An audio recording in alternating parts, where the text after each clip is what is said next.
Ito si Jalen Brunson at gusto kong panoorin nyo ang mga paa niya sa play na ito, hindi ang bola. Yes, ang ball handling ang madalas nakaka-attract pero kapag papunta siya sa gitna, hindi diretsong right to left ang galaw ni Brunson. Umatras siya ng kaunti para makapasok sa pwesto ni Harper at heto ang end one. And Brunson drew the foul, counted and one.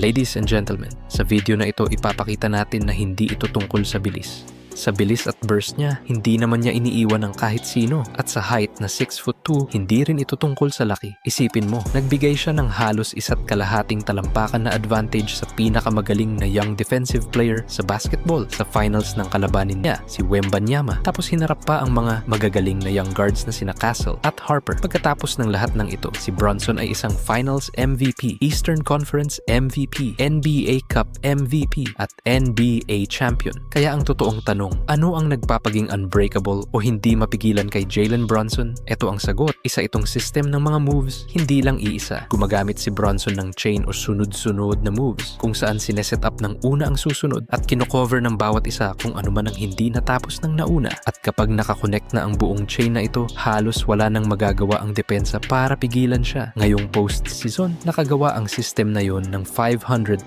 points na mas mataas kaysa sa kahit kanino sa playoffs. At kapag pinag-connect mo lahat ng links, makikita mo kung bakit niya kayang sirain ang mga defenders ng paulit-ulit. Dahil undersized guard si Brunson, kailangan niyang gamitin ang lahat para maging advantage niya. Kaya kapag nagda-drive siya sa basket laban sa mas matatangkad na defenders, ginagamit niya ang contact para gumawa ng space. At dahil maganda ang touch niya, nakakapagbitaw siya ng floater bago pa man ito maabot ni Nikhil. Kailangan talagang maging mas madiskarte ng mga maliliit na players sa court. Kaya tatanungin kita, ano sa tingin mo ang susunod na gagawin ni Brunson sa play na ito? Titira ba siya, mag-up fake o magda-drive? Kung ang hula mo ay up fake, tama ka dahil aatakihin naman niya ngayon si Edgecombe. Pero ngayon, sabihin mo sa akin kung ano ang susunod. Sigurado akong ayaw ito ng ilang basketball fans. Pero bigla siyang tumigil kahit alam niyang nasa likod niya si Edgecombe. Kaya ngayon ay pasok ang tira plus foul pa. Kahit anong gawin mong pagbabantay kay Brunson, naiiwan talaga ang mga defenders sa alanganin. Pwede mo siyang dikitan, pero sa tulong ng screen na nagbigay sa kanya ng kaunting space dahil sa pag-atras ni Drummond, baka mukhang hindi sapat. Pero ito lang ang kailangan niya. At kung madikitan mo man siya hanggang dulo, mas ginaganahan si Brunson kapag challenge siya at ipapakita niya kung sino talaga ang boss. Underneath, puts it up, puts it in. Jalen Brunson does it again. Yes, kayang pumuntos ni Brunson kahit saan. Pero para sa unang link sa chain, kailangan nating pag-usapan ng physical link. Kapag may binubuo ka, kailangan matibay ito. Para kay Brunson, kahit hindi siya ang pinakamalaking player, babanggain ka niya para magising ka. Halimbawa, mukha lang itong normal na drive, pero makikita mong itinulak palabas ni Brunson si Walker para ma-shoot ito. I mean, hindi naman sa tinutulak ni Brunson ang mga tao palayo sa bawat play. Naiintindihan lang niya kung paano gamitin ang contact para magkaroon ng separation at makagalaw ng mas komportable, kaya makakatrabaho na siya. Alam kong madalas natin siyang nakikitang ginagawa ito sa mga guards at wings, pero huwag ninyong isipin na para sa kanila lang ito. Hindi hihintayin ni Brunson ang malaking tao sa rim kapag umaatake siya. Siya mismo ang mag-i-initiate ng contact para siya ang kumontrol sa mangyayari. Matapos magpakita ng control gamit ang Yup fake, kapag naset na niya ang kanyang mga paa, diyan mo makukuha ang mga defenders na ma-foul trouble at makakascore ka pa pati sa free throw line. Ang kakayahan niyang maging physical kahit sino pa ang kaharap niya ang nagdadala sa laro niya. Dahil kapag maliit ka, susubukan ng mga defenders na dikitan ka lalo para mapilitan kang kumuha ng mahihirap na tira o desisyon. Pero laging nakakahanap ng paraan si Brunson para gumawa ng space. Minsan naiinis ang mga fans dahil gusto nilang matawagan ng foul yung push-off. At minsan napapalayo ang pag-atras ng defender kapag binangga muna ni Brunson si Tyson tapos aatake sa kanan. Pero lahat ng ito ay isang setup.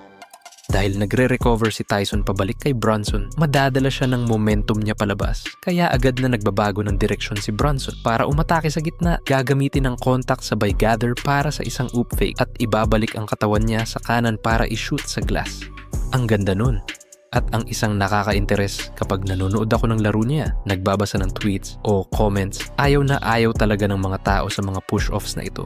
Kapag ginagawa ito ni Shea, galit na galit ang buong mundo at gusto siyang maparusahan. Kahit mas konti, may mga usap-usapan din tungkol sa pag-push off ni Brunson. Para sa akin, physical basketball lang ito at dapat laging ganito maglaro. Kapag tinitigan mo, makikita mong hinahawakan din minsan ng mga defenders ang mga players. Gaya ng ginawa ni Wemby kay Brunson sa drive na ito. Kung walang itatawag ang mga refs, gagawa ng paraan ang mga offensive players para alisin ang bantay nila at diyan tayo nakakakita ng mga ganitong plays. Leans in right-handed, he banks it home. Sensational move from Brunson. Nakakabaliw isipin na baliwala ang pagiging isa sa pinakamaliit na player sa court para kay Brunson. Kapag nag-set na siya ng tone na hindi siya pwedeng basta-bastahin, diyan napapasok ang kanyang navigation link.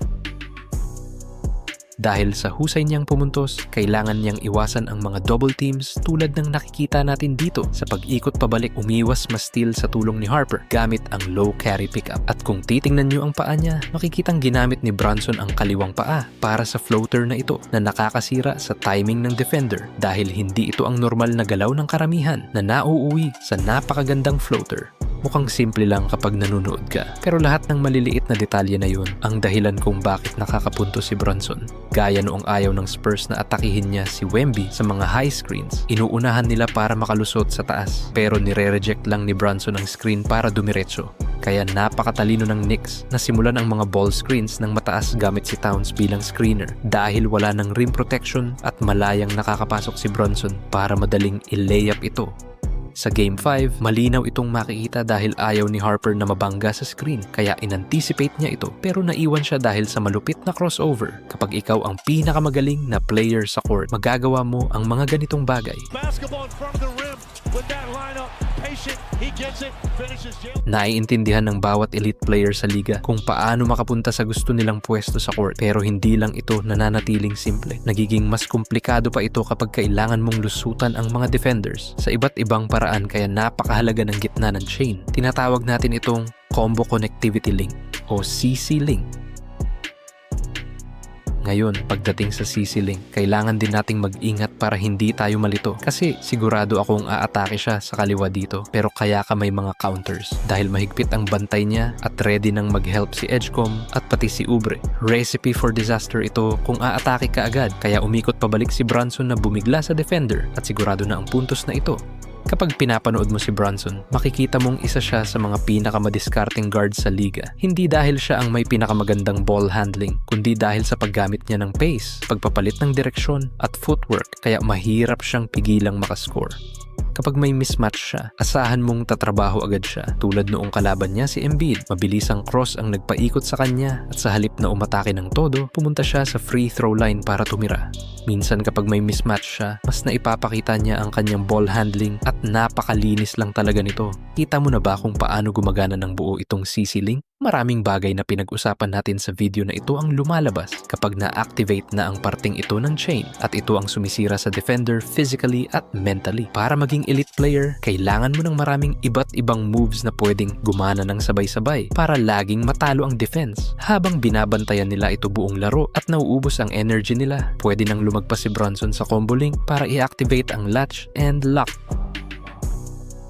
Ang totoo, kailangan mong pagsamahin lahat kapag binubuo mo itong chain. Kung iiwan mo itong hindi nakakonect, diyan mawawala sa kontrol ang mga bagay-bagay. At kapag pinag-uusapan natin si Jalen Brunson, ang pagiging kontrolado, kalmado, at ang kakayahang ibahin ang sitwasyon sa pabor niya. Kahit na nagpapakitang gilas si Brunson sa kanyang ball handling, simple lang ito at hindi siya mukhang nagmamadali nang tapusin niya itong malinis na reverse. Ganito mo tatapusin ang ideya ng kabilang team na mananalo sila. Walang magagawa ang kahit anong depensa mo para tuluyang masira ang laro niya at kahit lagyan mo pa ng mga hadlang ang daanan niya para makascore, kaya niyang umiwas sa charge call at umikot kay Tyrese sa halip na banggain siya para makapuntos.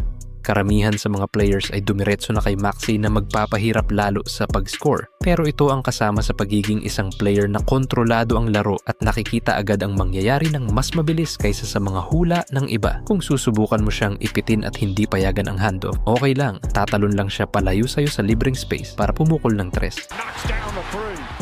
Kung malusutan niya ang defender niya at nag-aabang na ang help defense, mag-euro step siya para makakuha ng malinis na layup. At minsan, hindi ito tungkol sa paggawa ng space o pagsira sa defender. Simpleng gaya lang ito ng handa na akong manalo ng championship at ipapakita ko kung gaano kahirap na pigilan ako. Again, long three-pointer. Jalen Brunson the three. Oo, kapag pinagsama-sama lahat, masyadong mahirap tapatan si Bronson. Nagsimula tayo sa physical link, yung paggamit ni Bronson ng contact, paggamit ng kanyang katawan na hindi kailanman ginawang palusot ang kanyang size at hindi nagpapabuli kahit kanino sa court. Tapos lumipat tayo sa navigation link, which is ang mga spins, ang pagbabago ng direksyon at ang paraan ng paggamit niya ng off foot niya para sirain ang timing sa mga floaters na ito. Humantong ito diretso sa CC link o ang combo connectivity kung saan pinagko-connect niya ang mga moves ng mabilis. Kaya ang nare-react na lang ng mga defenders ay yung play na nangyari 3 steps na ang nakalipas. At kapag nakakonect na lahat ng 3 links na yon, dyan napapasok ang latch and lock at makakakuha ka ng isang taong kayang gawin lahat ng gusto niya sa basketball court kahit kailan niya gusto, sa kahit sinong kaharap niya. Ngayon, gusto kong malaman ang opinion nyo. Mag-drop ng comment at sabihin sa akin kung aling link sa tingin nyo ang pinaka-importante. Yung physical link, navigation link, o ang CC link. Gaya ng dati, kung na-enjoy nyo ang video na ito, siguraduhin mag-drop ng like, mag-subscribe, at i-turn on ang post notifications para kayo ang unang makakaalam kapag nag-upload ako.